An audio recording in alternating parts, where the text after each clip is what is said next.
Sheila Patel at the Chopra Center. So Dr. Patel, can you please tell us a little bit about yourself and who are you? Sure. I am the medical director at the Chopra Center, and I'm a board-certified physician. I trained as an MD, so I trained in the conventional Western medical model. My parents come from India, so I have a background of the Vedic knowledge and philosophy and the spiritual traditions that come from that culture. But I was born in the United States and raised here, so I'm very much a mix of the East and West. And I knew from a fairly young age that my path was in healing some way. I was really drawn to people I saw on TV whose life was about service. So Mother Teresa, Gandhi, these were my archetypes, the people that I wanted to embody as far as their qualities. And I chose medicine as my path, or it chose me. It really unfolded quite easily. So the universe unfolded this path toward medicine for me. However, I did have my own challenges going into medicine. I realized that how I was taught to practice, although effective for some things, acute care, life-threatening illness, really didn't prepare me to get out into medicine and help people from prevent chronic illness, help people who had symptoms of discomfort and illness but no definable disease. So I wasn't given tools of how to help those people. So I left that style of practice and looked into other ways of healing and looked to some of the ancient traditions and how they helped people heal and stay healthy. Right. It's a little more body-mind kind of. Yes. And do you remember when you first thought about what you were going to do, that moment that you knew in yourself, in your deepest part of you, that what you were going to be doing?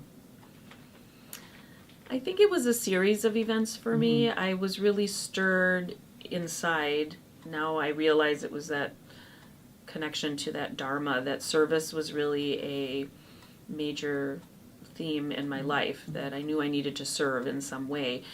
So that I remember as a young child feeling that stirring whenever I saw people who were serving others in the world in different capacities. I realized that was something that I wanted to do. I wasn't sure how I was going to do that. And because I do enjoy learning and science, and I do like that part of the intellect, I started on a path toward educating myself about the human body, and things in some ways unfolded slowly, but I remember when I made the decision to go to medical school that I knew that was the path for me. I wasn't sure, again, how it would unfold and how it would help people with that knowledge, but I think that deep feeling of wanting to serve is what kept me on the direction. Because I think sometimes our mind can tell us this is the best way to do that, and this is how we need to do that, and we're really attached to how it's going to look at the end, as opposed to saying, my purpose is to serve, and allow it to flow and unfold a little bit more effortlessly. So that's what I did, and it led me to what I'm doing now, which is amazing. Amazing, yeah. That's what I call myself. I get myself out of my own way.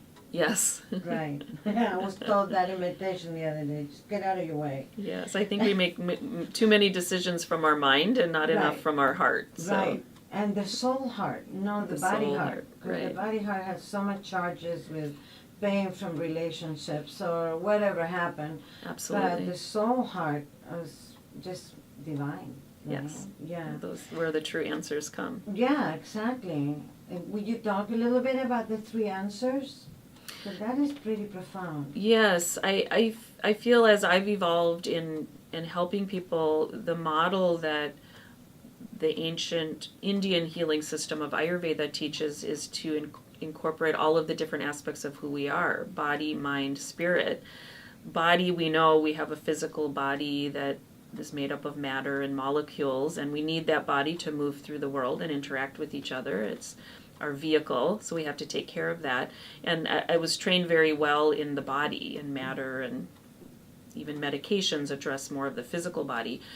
And then I realized on my own that how much emotions play a role, and the mind and our interpretation of our life experience and the perceptions that we have and the conditioned ways of thinking and negative life experiences that perhaps we just stuff down, we don't process, and how the mind can affect our physical health. And also oftentimes anxiety, depression, just a general feeling of not being happy, those are imbalances in the mind layer.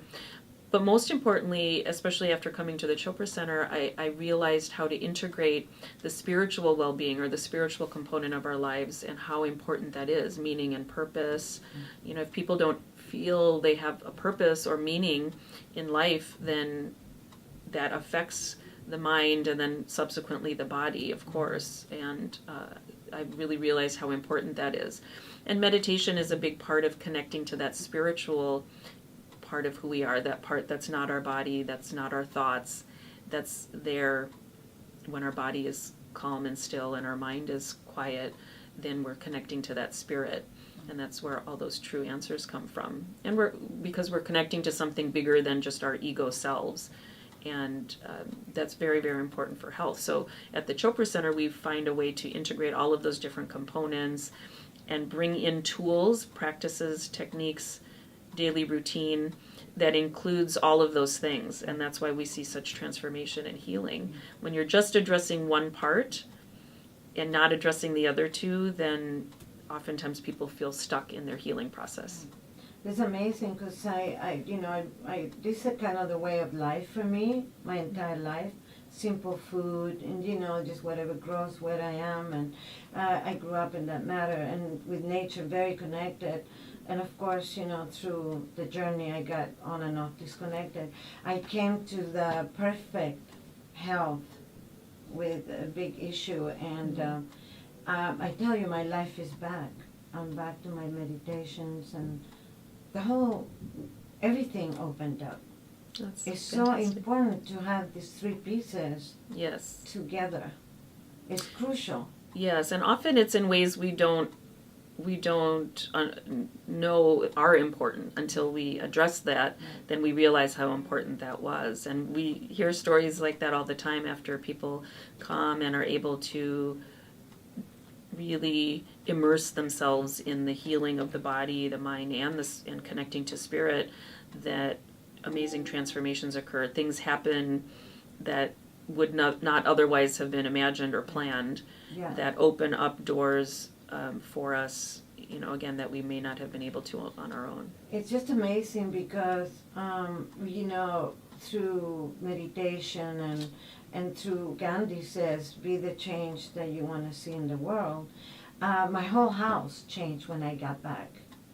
The whole house changed. Right. They're all meditating. The food fully changed. Mm-hmm. It just because they saw that, wow, this is powerful what happened with her. Yeah, and that's what we tell people, is to just start with yourself, because it's tempting when you start on a healing path, a spiritual path, that you just want to make everyone else around you change. But the best thing is to do the practices yourself, really work on yourself, and then not only does that energy flow from out of you and start to affect everyone around you, but they themselves will notice the changes. And we hear that a lot. People say they went home and just started meditating, and their friends or colleagues would say, what did you do? What have you been doing? You look amazing, and you don't get angry all the time, and whatever it is. And then that's the opportunity to tell people what you've been doing. Amazing. And as a matter of fact, I have 4 people signed up for the next one. Yeah. When was the first time, did you have an occasion or something? Because I remember in the program you talked about something, the time that you felt the urge to make a difference, and your instinct stuck with it. You actually saved this woman's life and the child's life. Many experiences I had in my medical career, I didn't know what was happening at the time, but looking back, I realized it was things that I didn't have words for. So I wasn't taught the language in conventional medical practice, or we really weren't even taught that your healing words make a difference. Saying soothing words or just a healing touch on somebody can make a difference. Those aren't typically things you learn in medical school. And I had been in situations in remote places where I've worked where we were in critical situations, and there was some time before we could get somebody to where they needed to be to address that more definitively. So in the meantime, all I had, we would support the patients, maybe give them a little bit of IV fluid or some gentle medication, and the body is resilient, so the body would do what it needed to do to get them to where they needed to be. And looking back on that, I think that's so amazing, because we weren't taught in medicine how the body can heal itself and all of these mechanisms we have to adapt to what's happening. And I think the best thing I have done in many situations was healing words, saying everything will be okay, it's all going to be okay. Say with my patient who was pregnant and in a difficult situation, we had to get her to a surgeon.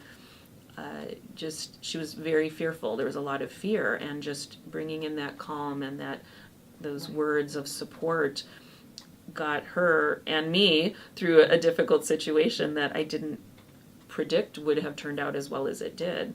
And so a lot of times our words can be very healing and help people. You heard what she said, though. That is a really big one for me, because I didn't grow up with a medical system, in the jungle and all that. You go to the healer. So for me, it was a different thing. And moving into the States, bigger yet, right? Because in Chile, where I was born, actually, the doctors, they still go home to your house to do a house visit. Right. And they're really into listening. And you Yes. did listen to her. She was saying, I'm going to die, I'm going to die. Right. You heard that. But for most part, my experience is the listening is not there. Exactly. And that's really, again, when I went into medicine, I did my board certification and residency in family medicine, because I really wanted to live in a community where I got to know my patients. I knew them throughout their lifespan. So early in my career, I trained myself to do all of it. I would deliver my patients' babies and take care of them when they were in the hospital. I took care of their parents and grandparents. I always lived in small communities. And then if they needed to go to a long-term care facility or nursing home, I would see them there, and really got to know people as a whole. And those types of physician-patient relationships, I think, offer people the best healing. You can go to the best hospital, the best this, the best that, but if that healing environment isn't there and that personal relationship isn't there, we see that all the time. People come and they're still not healed, even though they've seen the best person in the field. So it is a bit of the feeling abandoned or not, because the mother always holds the child, and we come from there. The mother usually doesn't know nothing about medicine, but just by being there, you feel safe, that you offers that. What do you really, really, really want to do in this life, like we do in our meditation? What do I really, really want? I really want. What I hear and when I ask that, what is my purpose? What is my dharma? Why am I here? How can I use my talents and abilities to serve others? I really come back again just to wanting to move more into service. And I've recently, at one time, I thought I might go and travel around the world and provide that service in a different way. I recently come to that acceptance of all of my life experiences. Sometimes we struggle, why am I doing this? Why did I have all these things? I should have done that, I should have done that. But I've really come to this acceptance that everything I've done up until this point is part of my journey. And taking that medical knowledge and using that to help serve others in the way that we're doing at the Chopra Center, teaching people about body, mind, spirit, teaching people to heal themselves, giving them the tools, that's really how I can be of the most service. So I just want to continue doing that and being of service as far as helping people learn that they can heal themselves. Yeah. Would you be so kind to explain your point of view of gratitude? Because gratitude heals, right? Absolutely. Yeah, we talk about these sort of spiritual feelings or emotions: gratitude, loving kindness, compassion, empathy. And when we connect to those feelings inside of us, we're really connecting to that spiritual element of who we are. And we have a lot of studies now, and the Chopra Foundation has supported studies on gratitude, where just bringing in journaling, gratitude journaling, and writing down 3, 5, 10 things every day that you're grateful for completely shifts your physiology. And inflammatory markers go down. People's nervous system calms down, so their heart functioning is better. And I think it's interesting of all the organs, you know, how the heart can be healed through just feeling grateful. And so I recommend gratitude journaling to everybody that I see as part of a daily practice. Just write down 3 things you're grateful for. And it also starts to shift the mind, the brain, because we're changing our thought patterns more toward gratitude rather than negative thoughts.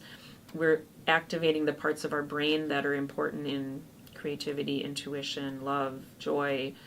We can actually see that with MRIs and different tests that we can do now, that gratitude is really healing, not just for ourselves, but for others. Right, Dr. Emoto did with the water, with gratitude and love, and you can see it there physically. Because most people wants to see things, the proof. Exactly. And I always tell them, I said, did you see how that x-ray happened? By your inner side here in a photo. But you didn't see it happen. Right. We don't always have to know You how know? things happen. We just know that they do. You know, just trust, because trust Right. is just so close to divine, yeah? Yeah. It's just faith, right? Right. And how did you get to the Chopra Center? It's an interesting path. I got to a point in my medical practice, although I loved helping my patients and I loved what I was doing, I realized I didn't have all the tools to help them heal, say, from chronic illness and these symptoms they had that I couldn't diagnose them with anything. So I decided I really needed to stop that style of practice and go on my own journey and start doing something more integrative, where starting to integrate, and this was about 8 to 10 years ago, starting to integrate some of this new knowledge we were finding about what true healing really is. So I left my practice. It was a difficult decision, went into this field of uncertainty, which we're all uncomfortable with. But again, you have to create that space for new things to happen. Otherwise, you'll still be doing the same thing over and over. So I moved to California, put out the intention. I just wanted to do something more integrative and explored a little bit different ways I could do that. But again, my mind was telling me, this is what I want to do. This is how I want to do it. And I started getting anxious when things weren't happening that way. So I just stepped back and said, I need to go back to my meditation. Again, as you had mentioned, I had been a meditator, fell out of the practice and yoga, got too busy to do all of those things. And so I reconnected to my yoga practice and my meditation and started coming to the Chopra Center more for myself, not intending that would turn into an opportunity. But that's exactly what happened. I was here at the right time in the right place, and an opportunity opened up. They needed somebody to join, and it really, the universe unfolded it for me just because I was starting to put attention on myself. I created the space, started going within, started planting intentions. I want to start moving in the direction of healing in a more integrative way, and the universe unfolded the path for me, so I didn't have to work too hard at it. It's so refreshing to hear you talk, because I've been in your presence and you're amazing, and being in here with Deepak and all this group, because the place is just magnificent. The whole staff, everybody's just in service and kind, and it's just all across the board something that is an outstanding experience, Yeah, the Chopra Center is a special place. I think we have the opportunity to talk about these spiritual dimensions on a daily basis. We have Deepak's inspiration and vision, as well as David Simon, who was a co-founder here as well, and his vision of what we can provide people here at the Chopra Center, and everybody's really rooted in that vision. So we have that collective intention. Yeah, the and so, consciousness of you guys are so aware. It's Yeah. amazing. And is there a way that you can talk to people about how they can incorporate the blend of the two different methods of health approach in between Eastern, Western method, and how can they incorporate the systems? I think that's important, although we do have people that are on both ends of the spectrum. Some people only feel they want to pursue Western medicine and not think about all the other things out there. And also some people who reject anything that's modern medicine and don't want to access that. That's fine. I think what's best is what people feel will help them the most. However, I feel that blending the two and using any of the tools out there that we need to help us is the best approach. We have come up with some amazing procedures and potentially, again, life-saving medications when we need them.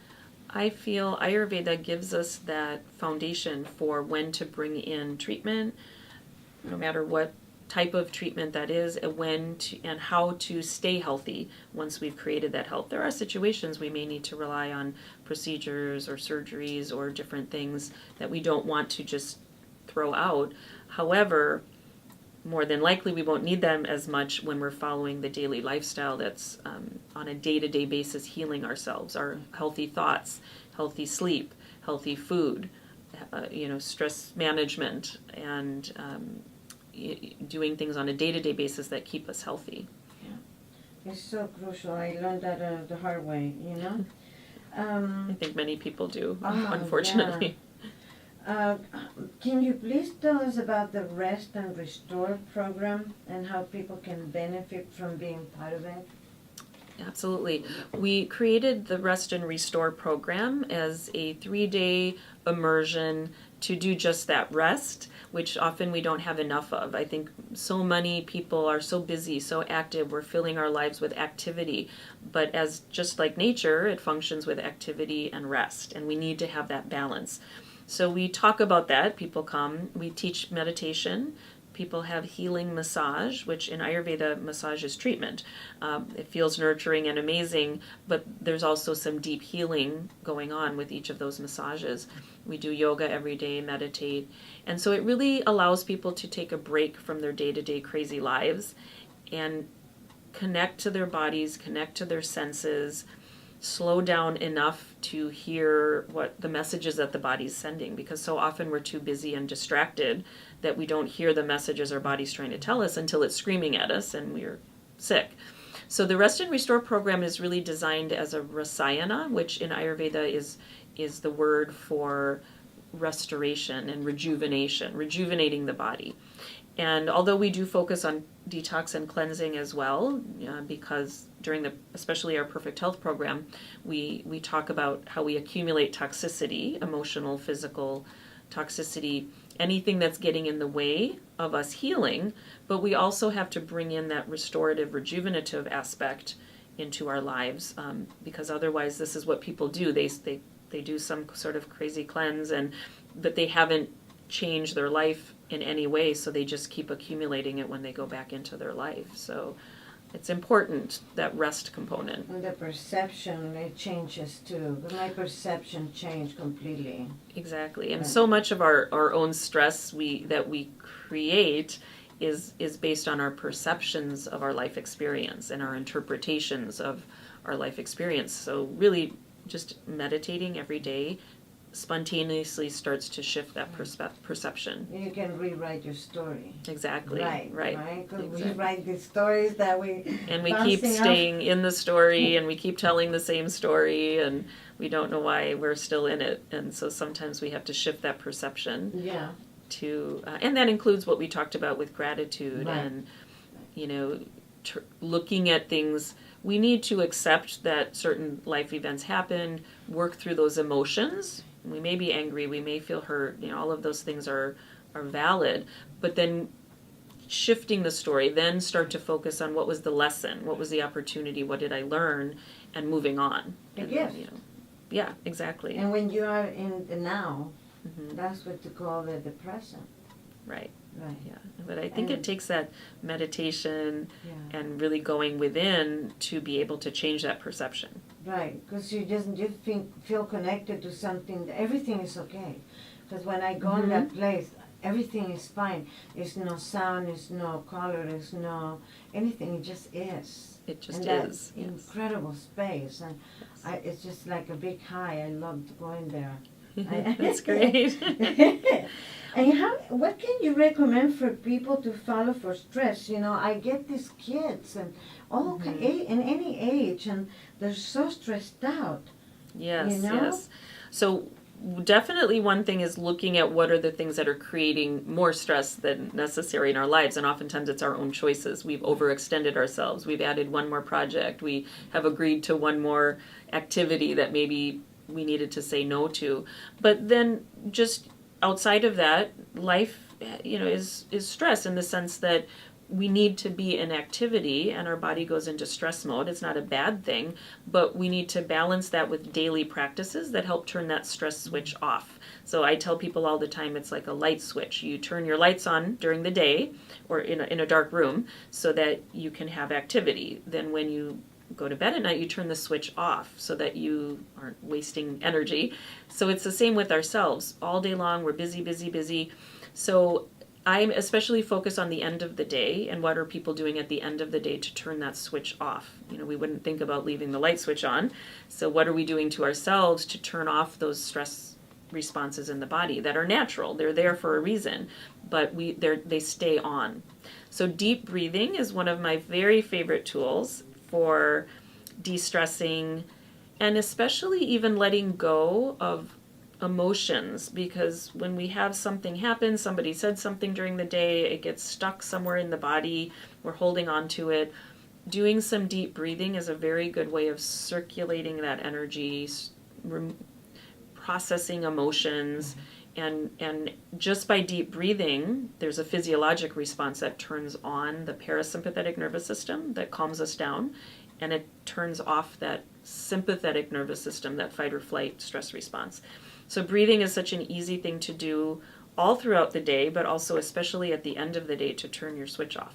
Yeah, I remember, and you remind me of Andrew Wales, 478. Right. I used to use it a lot, and doing the different kinds of breathing, and that works for me immediately. It's immediately turns on the relaxation response in the body. When we're thinking and we're in our head, I notice we don't breathe. Exactly. And often what I notice, and I just start, it doesn't have to be complicated. There are many, many different breathing techniques, and I do feel there's benefit in the different yogic type styles of breathing, the pranayama. But I start by just teaching people some very simple breathing techniques with soft belly. So when I watch people, I'll say, just take a deep breath. They're breathing from the chest, which is a stress response, a stress breathing. And then we forget to tell the body how to breathe in a relaxation response. So when people inhale with relaxation breathing, the belly should be soft and it should expand. So inhale, and then I teach people soft belly, so their belly's actually coming out. And then when they exhale, slowly exhale and squeeze the belly in a little bit, so you're actually compressing the lungs. Then when you take a deep breath, you're expanding and compressing. So I start out with just soft belly breathing. Inhale, soft belly, exhale, squeeze the belly in a little bit. And after a while, once you start doing that, you just start to do it automatically. You sit down, okay, I'm going to do some relaxation breathing, and it just happens naturally. And it works so well. It's amazing. Especially, I tell women, I say, because we all have so many issues with digestive systems, women especially, I say when you start working that diaphragm, it's really, really going to make a huge difference. Exactly. And just doing that deep breathing, it calms down the system and it activates the vagus nerve, which is the main nerve of the parasympathetic nervous system. And that controls the intestines and the digestion and all of those things that are happening internally in the body. So I often tell people at the end of the day, before dinner, meditation is great, but if you don't do your meditation, at least do some deep breathing, and that will help you digest your food. And then also just doing soft belly breathing as you're laying down going to bed, because then you're going into sleep in a relaxed state as opposed to sleep in the stress mode. And that's why people sometimes are waking up tired, because they didn't turn that switch off at night. And the vagus nerves, it's gigantic. I've been a craniosacral practitioner for over 40 years. And I love doing that in the side of my career that I was doing.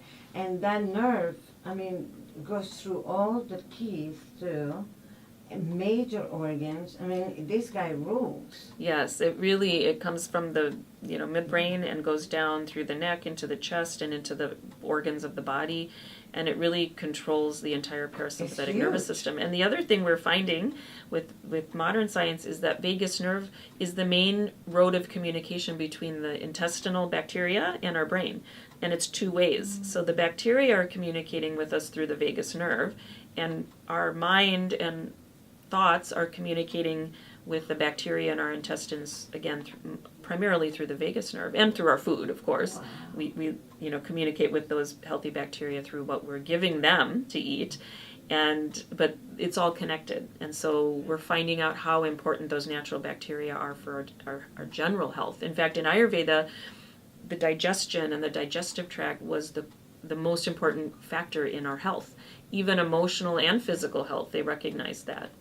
The same with Chinese medicine. Yes. You have healthy gut, healthy long life. Yes. Period. Exactly. And many ancient healing traditions, I've talked to people who have studied all of the different ancient healing traditions in the world, and they all seem to come back to some basic general principles that they recognized thousands of years ago. And now we're starting to have a modern language to put behind it, but it was just as real even before we had the language for it. Because when I moved here, I was blown away about the diet. I was blown away that people can walk and eat, or drive and eat, and eat very fast, because we used to eat in silence and slow. Right. And so we teach people the mindful eating techniques. So sit down, look at your food, smell your food, because that actually starts to activate the digestive process. Pay attention to your taste, how the food tastes in your mouth. Chew your food, because when we're chewing our food properly, then it can be delivered to the rest of the body in the way that then they can do their job, absorbing the nutrients instead of getting food that's not completely chewed up and not being able to access those nutrients. So that's very, very important. And even in mindful eating, that includes thinking about where your food came from, whether it's plants or animals or whatever. How was it treated before it got to your plate? So again, really connecting to other aspects of food besides just the macronutrients and micronutrients in the food. And I love to give thanks to the whole process and connect with what's going on. And something happens where your mouth is the first, really where the digestion really happens, really, with all these enzymes and all such. Exactly. And something happens with the connection there with the brain, too. Absolutely, yes. And I love what they do in India, that they use the 5 elements in their hands to eat like that. Yes, yeah, even touching your food. I grew up eating food with my hands. Right? Because it's so, it's so much going on in the hands, all the nerve system and all the brain and all this very I think it really connection. Connects you to your food. Yeah. So I like that opportunity now when I have it, to eat Indian food with my hands. But it is, so many things are going on when we're eating, and again, bringing gratitude for your food and all of those things help with digestion as well. So, it's something that people is always asking me, and I see it. I mean, this child, a very young girl, called me the other day, and she said, what can I do? She's got insomnia, and it seems to be like everybody. Yeah, insomnia is like an epidemic, right? So it's almost everybody I ask has disruption, either falling asleep, staying asleep, or they're sleeping but they're not it's not restful sleeping. And then of course millions of prescriptions for sleep aids, which actually don't give us restful sleep. It might put us to sleep, but we're not having that restorative sleep like natural. So each individual case is different, so it's good sometimes to work with someone who can help. But in general, I think it's a combination of overstimulation. There's too much stimulation, noise, electronics, thinking all the time, not enough time in nature. So all of the things that we're doing with our day is building up this stimulation, and that's what we're taking to bed with us. So again, that's why doing deep breathing, even doing a little bit of gentle yoga to get rid of that energy in the body is very helpful to help people sleep. Also doing journaling before sleep, just to dump out all the thoughts that are floating around in the head. Not to think about it, but just to dump. I call it dumping. Nice. So anything that you're thinking in your mind, just writing that down and then burning it or shredding it the next day, just getting rid of those thoughts, because thoughts are energy that we take to sleep with us. And then again, there are, depending on this individual situation, sometimes there are supplements, herbs that can be taken to help the body naturally fall asleep. So that's the advantage to using natural products. They're involving the inner ability to get ourselves to sleep rather than just, like medication just knocking us out. Yeah, I do. When I'm in that place, because I travel a lot and I get, in big events and things. I do this meditation from Deepak at night with the breathing. It's a little baby in the cover of the meditation in YouTube, and I use that quite a bit. And something that struck me about Sadhguru, which I love because I think it's just very funny.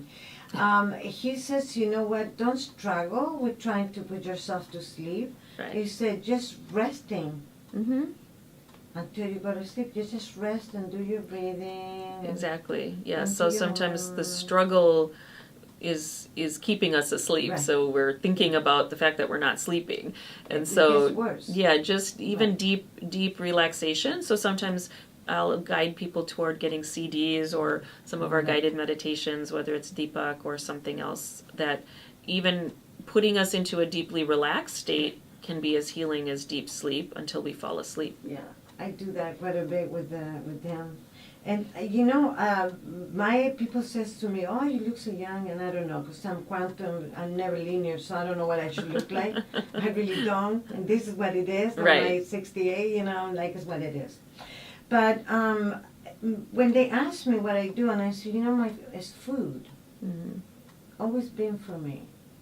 Yes, one of the most important things, what we're putting into the body. Again, our body is using those things to recreate itself. So when we give ourselves processed food and unnatural food and sugar and things that create inflammation in the body, that's what the body will do.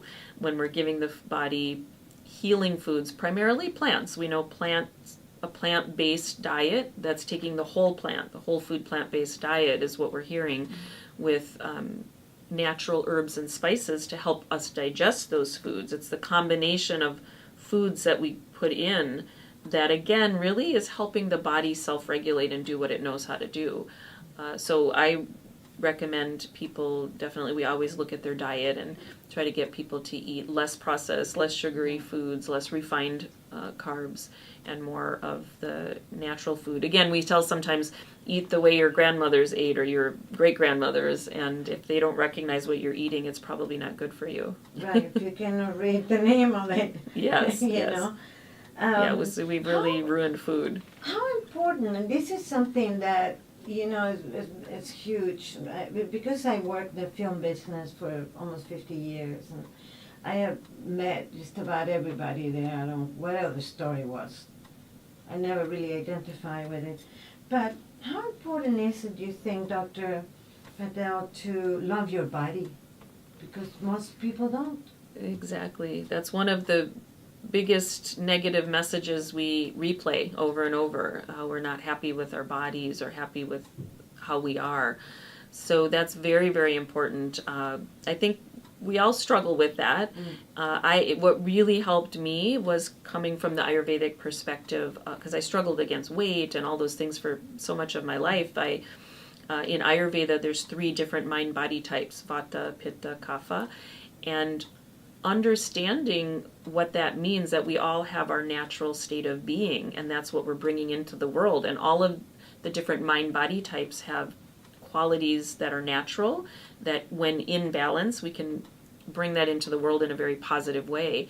And being a kapha, having more earth and water, more in my physiology, I'm not naturally lean and thin, say like a vata, or muscular like a pitta.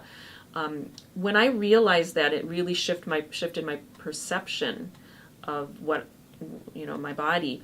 It completely changed my struggles.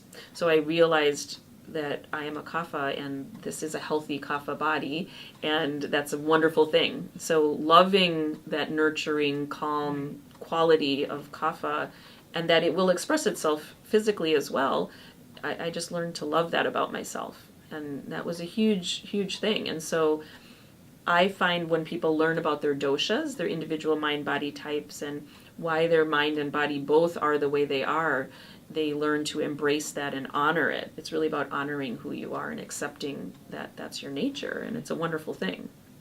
The harmony, in between, and I actually helped me tremendously. And I'm just very grateful that, the fact that your body's working all the time, you think you go to sleep, but it's a heart that is going. Right. Things that keep going, and I have made children with this body. Right. How the body's an amazing thing, and I think that's another thing we can be grateful for. At the end of the day, even shifting the negative thoughts.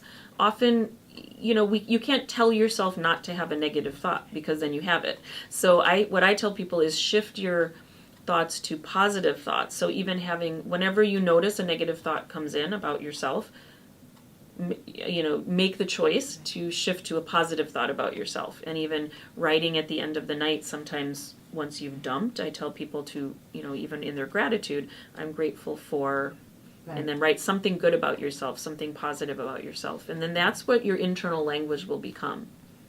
Yeah, it's a contrast. I use the negative as a contrast. Yes. Exactly. So as soon as that, I just see the gift again, right? Exactly. And it's, we don't have to be mad at our negative thoughts, but again, like as you said, think of it as a message. When the negative thought is coming in, that's an opportunity to say what's the opposite, what's the positive thought that I can bring in, and then that's where we'll again start to come from that space more and more.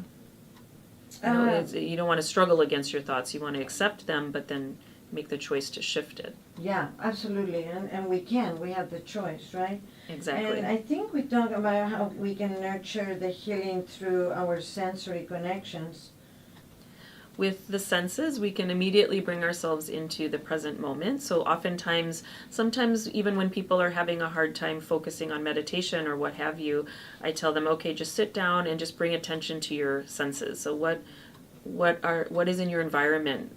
Look at what's coming in through the eyes. What sounds are you hearing? Smells, touch. So feeling yourself standing on the ground or seated in your chair, and that immediately takes you out of your thoughts and into your body. So just putting attention on your senses, and also being aware of what's coming in throughout the day. Again, the overstimulation of the senses creates more agitation in the body. So sometimes silence is the best healer. So I tell people, are you always turning on the music? Are you always turning on the TV just out of habit? Consider changing that and just having some silence, and your body can then process all of that sensory stimulation that's coming in. Yeah. That night I see people that go to sleep with the TV on. Yes. Or they're watching these really big, horrific shows right before they go to sleep. I'm like... And again, oftentimes people say, well, it helps me fall asleep. And maybe you're falling asleep, but it's probably not restful sleep. Yeah. Yeah, the subconscious mind is on board mode. And if people are waking up and they feel rested and they feel great, then okay. But, you just have to be aware when you start to not feel well. Could it be that, do I need to turn the TV off at night? And oftentimes that's the case. Yeah, and one question, that a friend of mine asked me to ask, she's so funny, she's a yogi. She said, well, I have terrible allergies when spring comes. How do the Ayurvedic system addresses allergies? So in Ayurveda, there are many, many different treatments that are gentle and, again, utilizing the body's natural healing processes. So with allergies, say, which can be any time of year in different climates, it's really what we're breathing in. So when it's environmental allergies, we're breathing things in. It's creating a reaction often because we're stressed and our immune system is overactive. We start to create reactions to things that we might not otherwise. So it looks like allergies. we start to secrete mucus and build up inflammation. So a really healthy practice to do on a daily basis, but especially when you first start noticing symptoms, is the neti pot. So that's saline water gently flowing through the nasal passage. So number one, you're rinsing out the allergens that are getting into the respiratory tract, but also when it's the right proper solution of salinity or salt and water, then it's actually going to pull out excess fluid from the tissue. So when you're congested, it's one of the best things you can do. It also, if it's dry, will moisturize the tissue. So again, it's the body, as it does with herbs sometimes, doing what it needs to do with that. And so you don't have to tell the body. You just give it something that's healing and it'll do what it needs to do. So it can dry out dry nasal passages. It can decongest boggy, heavy nasal passages. And then afterwards, putting some healthy oil into the nasal tract can actually protect the tissue from all of the allergens that you're breathing in all day. So in Ayurveda, we recommend after that neti to put in some healthy oil, and then you move on into the environment. Yeah. So doing that first thing in the morning or in the evening at the end of the day, because then that's when you've breathed in all these things all day long. Yeah, I love that practice on my own switching. Yes. Can you recommend ways for our viewers to stay in harmony with themselves and the modern fast life and stay centered and aware in the moment? Yes, I think, definitely having a daily routine of meditation, a little bit of yoga, deep breathing, that's the core. The core. And then aligning yourself with your natural cycles. What is the body wanting to do at different times of the day? So eating your biggest meal in the lunchtime, eating a little bit lighter at dinner helps you fall asleep and you feel better and lighter in the morning. Going to bed at the right time, so between 10 and 10:30 we should be asleep, because that's when the body wants to start detoxifying, healing. There's a lot of healing going on, processing our emotions later in the night through dreams, etc. So aligning ourselves with that circadian rhythm or the daily rhythm, waking up at a certain time. And when we do that, when we just do things in the proper time, typically the day flows more efficiently. You get everything done that you need to get done, and more sometimes, and you feel balanced and centered. So those aligning yourself with your daily rhythms is very important. And that includes, again, with the seasons. Sometimes you have to adjust to the seasons. Again, activity and rest and all of that balance. And people feel better and they can do more, do more good when you're doing the right things at the right times. The thing is, too, that then we are in harmony, right? We are in sync. Yeah, we feel connected more to nature as well when we're doing that, because we are nature. We're part of nature like everything else. And when we are aligning ourselves with our natural cycles, we feel more in connection with everything else around us. And that gives us a life energy and a vital energy in and of itself. And periodic cleansing is a good idea, periodically, because even if people who are making good choices, they're eating healthy, they're exercising, they're meditating, we are part of a bigger collective environment. So in Ayurveda, the environment is our extended body. I love that concept. It's when I started learning Ayurveda, I thought, well, it's a beautiful concept to think that our body doesn't just end here, that the environment is actually our extended body. So we do accumulate toxicity because, as we know, there are toxins in our environment. So periodically, even if you feel well in general, to take a step back, do some healthy fiber, oil, herbs, meditate, pumping up on your meditation and yoga practice if it's fallen away, journaling, spending time in nature and silence. Then we reset, we eliminate what's not serving us that may have accumulated, and bringing in light, easy to digest, nourishing foods. The body heals itself, and then you move on.